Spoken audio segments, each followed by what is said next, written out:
Labą dieną, su jumis aš, Vydūnė profesorė Dalia Sekmokienė. Pakalbėsim įdomią temą, bent man, ar papildai galima sumažinti cholesterolį.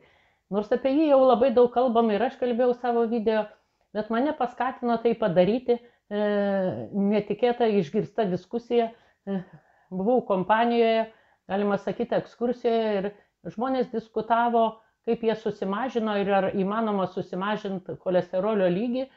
Nelabai ten manęs pažinojo, aš toje diskusijoje ir nesudalyvavau. Buvo labai įdomu išgirsti, kaip dalis žmonių sakė, kad pakeitus mitybos įpročius per 3-6 mėnesius jie sumažino ir žymiai sumažino. Ką reiškia žymiai? Tai yra nuo 10-12 milimolių litre iki normos, tai yra mažiau 5 milimolių litre bendrai cholesterolio kiekį ir tą blogą į mažą tankio cholesterolį taip pat susimažino. Ir dar gyvensenos medicinos programos vadovas daktaras Tomas Vaičiūnas spaudoje rašė, kad atlikti gyvensenos medicinos mokslo tyrimai rodo, kad visadalių augalų mityba, išėmus gyvūninės kilmės produktus, tiesiog per savaitę matomas irgi žemus cholesterolio sumažėjimas. Ir tie tyrimai atlikti keletoje pasaulio šalių. Aš žinau, kad buvo ir Lietuvoje atliekamas toks eksperimentas, parinkta dieta, kuri sumažina cholesterolio kiekį ir jinai labai yra paprasta. Tai sumažinti gyvūninės kilmės riebų maistą, keptą maistą ir maitintis pagrinde augaliniais, daug fosfolipidų turinčiais produktais, tai yra sėklomis, ir dar daug fenolinių junginių bioflavonoidų turinčių maistų. Bet šiandien ne apie dietą, apie papildus. Nes toje diskusijoje daug kas minėjo, kokie papildai geresni, kokie blogesni. Apie tai mažai rašoma, bet aš kiek pasiskaičiau moksliniuose straipsniuose, tikrai ne papildai yra pagrindas.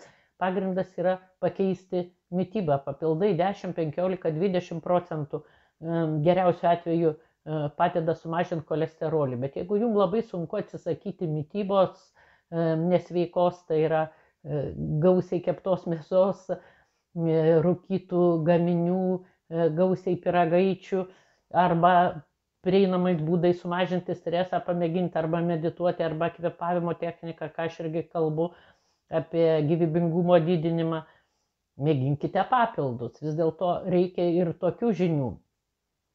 Ir dar pastebėjau, kad tie žmonės, kurie kalbėjo, kokius papildus vartoja, tai jeigu jau pirko papildus, išleido pinigus, brangius vaistus, tai jų supratimu vieni atsisakė vienokių produktų, kiti atsisakė visai kitokių, bet sumažino tą cholesterolį. Aš manau, kad reikia pradėti tiesiog nuo vienos dalies, nuo vienos skilties, bet aišku, būtinas dar ir judėjimas, sportas. Šiaip dar kartą priminsiu, kad cholesterolis tai yra medžiaga, kurios dėka mes esame lankstus, galim judėti, augalai kartais to nelabai gali, kiek vėjai palinksta. Dėl to, kad jis ląstelių membranos pagrindinė medžiaga, viena iš medžiagų, dėl to, kad mes galim įspausti, padaryti duobutę, ląstelės membrana gali susispausti. Dėl ko kepenys gamina cholesterolį. Ir man kartais labai įdomu, kodėl tokią medžiagą gamina ir tos medžiagos perteklius jau tampa bloga. Kas gera, mums atrodo, reikia kuo daugiau. Dažnai klausia ir apie mitybą. Ko čia man reikia daugiau valgyti? Aš sakau, kiekvienos medžiagos yra norma, lygiai kaip organizmas. Jeigu jis gamina cholesterolį, tai iš cholesterolio gaminasi tulžies rūgštis, ne vien iš jo, bet tai reikalinga specialių medžiagų, dažniausia lipidų rezorpcijai plonajame žarnyne. Mūsų smegenys 25% yra cholesterolio, tai kaip mes veiksime, jeigu nebus to cholesterolio. Cholesterolio gamyba susijusi su kepenim ir cholesterolis yra didelio tankio, sąlyginai skirstomas, ir mažo tankio. Didelio tankio vadinamas gerasis, mažo tankio blogasis, nes didelio tankio cholesterolis kaip ir suriša tą atidirbtą cholesterolį blogai, kad jis nesikauptų kraujagyslių sienelėse ir nesusidarytų plokštelės. Ne pats cholesterolis pavojingas, o aterosklerotinės plokštelės. Irgi pasižiūrėkite žemiau mano video apie aterosklerozę. Ir dažnai aterosklerozė ir dėl nejudraus būdo, dėl neteisingos mitybos ir dėl uždegiminių procesų. Jeigu yra sisteminis kažkoks uždegimas, tai yra vieno organo, paskui antro, kito, labai daug kas turi virškinimo organų lygų, dažnai skrandžio uždegimai eina vienas po kito, žarnyno uždegimai, kitiem pašalinta tulžis. Tai yra dėl to sutrinka kepenų veikla, riebios kepenys suriebėjusios, sutrinka tulžies nutekėjimas. Ir viskas, kas gerina kepenų veiklą, tai mažina ir cholesterolį. Dėl to turit pilnai išmanyti kepenų darbą, kas kenkia kepenim ir koks maistas gydo kepenis. Maistas, kuris gydo kepenis, paprastai mažina ir cholesterolį. Ir reikia parasimpatinę nervų sistemą stiprinti, tada gerėja ir virškinimas, ir kepenų veikla, ir šiaip mažėja streso. Yra labai daug būdų, yra labai daug kvėpavimo technikų, yra vagos nervo stiprinimas, kad ir kaklo masažas, eikit pas specialistus. Ir mažinti uždegimus, sisteminius uždegimus, mėginkit kuo, kas jums padeda, pradedant medetkom, ramunėlėm. Ir nes uždegimo pasiekoje tiesiog kartais gali atsirasti trombas ir net nedaug padidėjus cholesteroliui vyksta infarktas, insultas.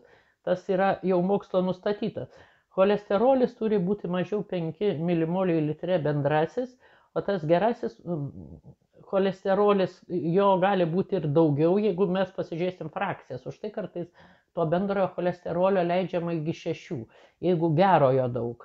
O blogojo turi būti mažiau negu 3 milimoliai į litre. Bet tiem žmonėm, kurių tėvai sirgo širdies infarkto arba insulto, arba jau turėjo infarktą, insultą, rekomenduojame net mažiau kaip 1,5 milimoliai į litre. Būtent to mažojo, nes jis ir sudaro aterosklerotinės plokšteles.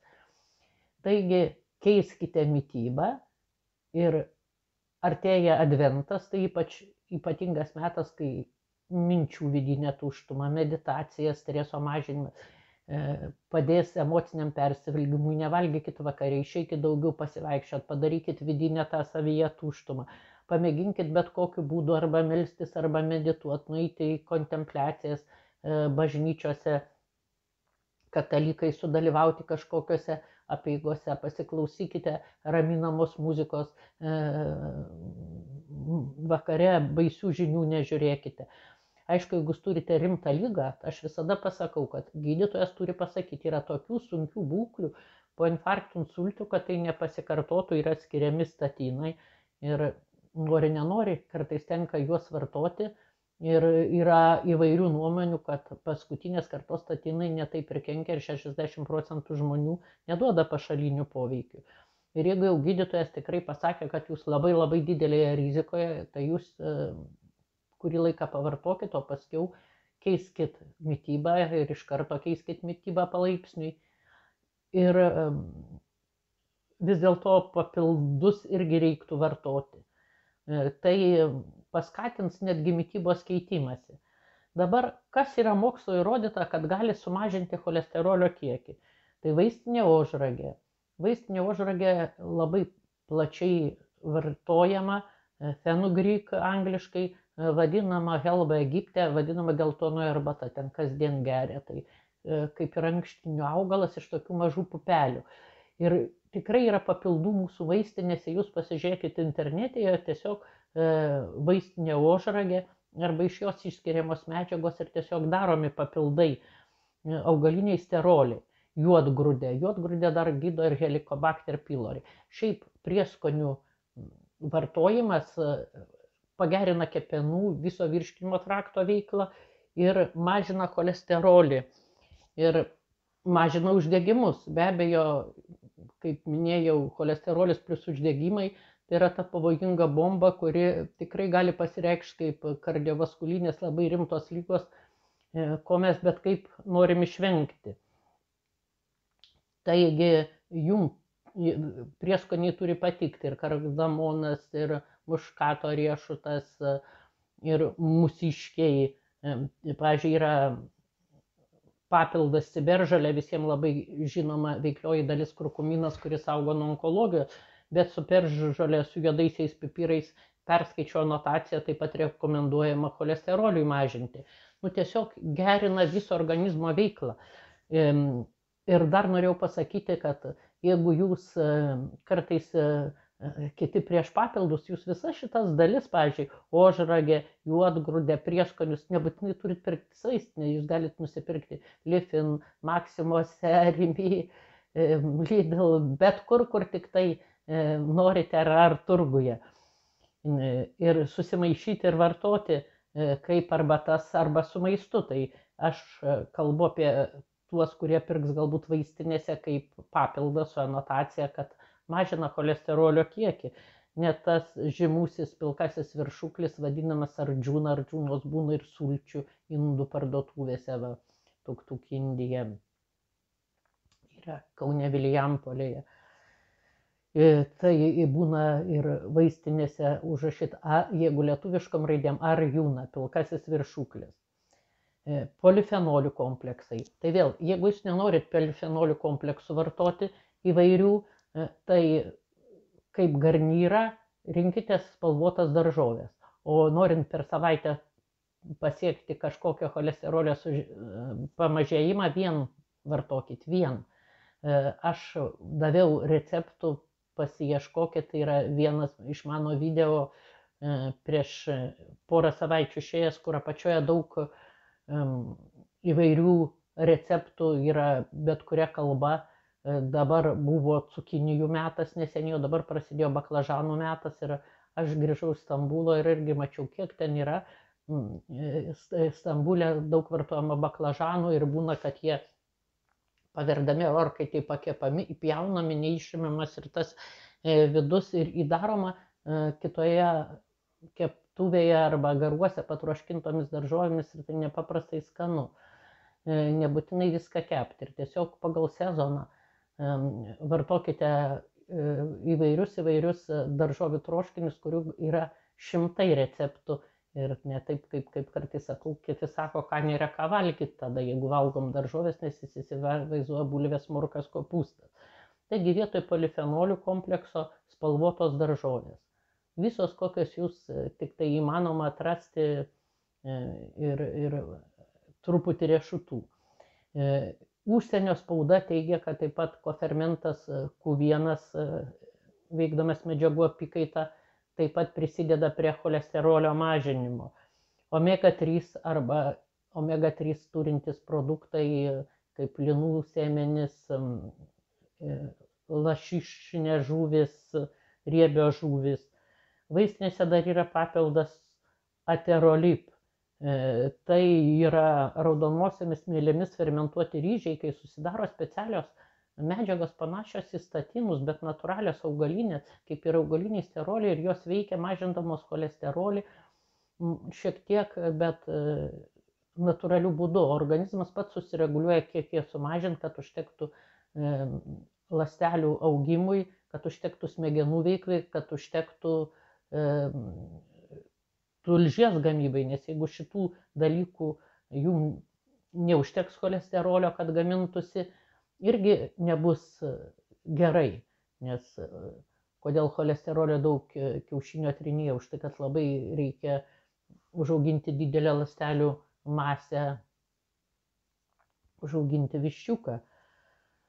Ir aterolip taip pat yra cholinas, tai nervinius impulsus perduodanti medžiaga, bet aš jums sakau, galit vartoti kaip papildus, o nervinius impulsus lengviau perduos jūsų susitvarkiusi parasimpatinė nervų sistema. Tai yra judėjimas ir ramybės derinimas, bet ramybė, kai jūs mokate normaliai atsipalaiduoti. Kai kurios jogos pozos, pamėginkite, kaip tik atsipalaidavimo nesunkės galima visai ir vyresniam amžiui. Kaip šavasana pagulėti arba pagulėti pakėlus kojas, galima net šiek tiek sulenkus, reiškia palei sieną. Nes kai kam jau labai sunkiai tiesiomis kojomis pagulėti. Tai irgi labai geras būdas. Ir aterolip yra B12, nes B12 kartais gali trūkti, ypač jeigu išimsit gyvūninės kilmės produktus advento metu, o jeigu sumažinat kalorijų kiekį trečdaliu, jau daug kartų sakiau ir pakartosiu, kad tai yra nepaprastai svarbu, nes kamieninių ląstelių pagausėja ir jeigu kažkoks tai organas pas jums nepilnai veikia, jis gali regeneruotis, atsistatyti, kaip ir pajaunėti. Ir pirma, antra vėžio stadija yra nugalima tokio pasninko metu. Gyvūninės kilmės produktai tai sūriai ir mėsa, bet kokios kilmės ar mėsos gaminiai ir kiaušiniai. Pieno produktai ir mėsos produktai. Tai tikrai 3 savaitės tokia dieta nepakenks niekam, jo labiau, kad galima vartoti lęšius, kitus produktus, riešutų šiek tiek, bet tai irgi sunkiau virškinimo produktai. Jeigu jūs norit susimažinti cholesterolį, pasižiūrėkit savo dar virškinimo pajėgumus, žūtbūt susitvarkykit virškinimą. Virškinimas yra pagrindas, kad gerai funkcionuotų mūsų kūnas, vadinamas neišmanimo lygos, o tokių 80% yra dėl to, kad nepilnai maistas yra suvirškinimas arba blogai suderinimas, arba valgomas maistas, kurį netoleruojam, arba valgomas maistas, kuriame yra cheminių priedų, arba chemiškai nupurkštas ir taip toliau. Taigi organinis maistas, virškinimo gerinimas ir pasirinkite kažkurį tai iš tų papildų, keiskite mitybą, vartokite papildus, mažinkite cholesterolį, bet svarbiausia – optimizmas ir gyvenimo džiaugsmas. Jeigu jo netekote, pasistengkite advento metu apmastyti savo gyvenimą ir tikrai, jeigu jau gimėte, tai tas gimimas turėjo tikslą. Nes kiekvienas mes esam skirti harmonizuoti šitą pasaulį.